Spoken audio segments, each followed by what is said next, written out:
Left side rotate చేసేసి దీనిలో 1 litre of water with 1 kg salt వేసుకోవాలి. సాల్ట్ మీకు ఎంతో చూపిస్తాను. 1 లీటర్ ఆఫ్ వాటర్ అయితే ఫస్ట్ టైం వేయాలి, తర్వాత నుంచి అవసరం లేదు. ఓకే, ఇలా వేసేయాలి. వేసేసారు కదా, పక్కన పెట్టేయండి. ఇలా పెట్టేసి రైట్ సైడ్ క్లోజ్. ఈ వీక్లీ వన్స్ ఇది మైనర్ ఫుడ్ పార్టికల్స్ ఉంటే లెఫ్ట్ సైడ్ రొటేట్ చేసి ఓకే ఇక్కడ క్లీన్ చేసుకోవాలి. వీక్లీ వన్స్ క్లీన్ करने ఈ డైరెక్షన్లో పెట్టేసి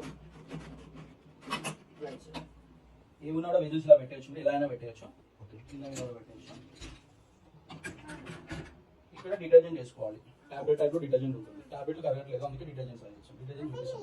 ఒక్కొక్కసారికి ఒక్కొక్క స్కూప్ వేసుకోవాలి ఇంట్లో. ఇక్కడ ఇన్సైడ్ లిక్విడ్. లిక్విడ్ వేసేసి మీదికి వచ్చే వరకు వేయాలి, అయిపోతే బయట ఇండికేషన్ వస్తుంది. Salt, detergent, liquid. అక్కడ సాల్ట్ కదా, salt 1 kg salt 1 kg 1 litre drinking water. Okay, first time only drinking, next time నుంచి డ్రింకింగ్ వాటర్ వస్తుంది. ఇక్కడ డిటర్జెంట్ ఎవ్రీ టైం సాల్ట్ వేయాలి అక్కడ? లేదు, ఒకసారి వేసి 20 to 25 వాషెస్ వస్తుంది. ఓకే, ఇక్కడ డిటర్జెంట్ అని రాస్తుంది. డిటర్జెంట్ ఓకే, ఇక్కడ లిక్విడ్. ఓకే.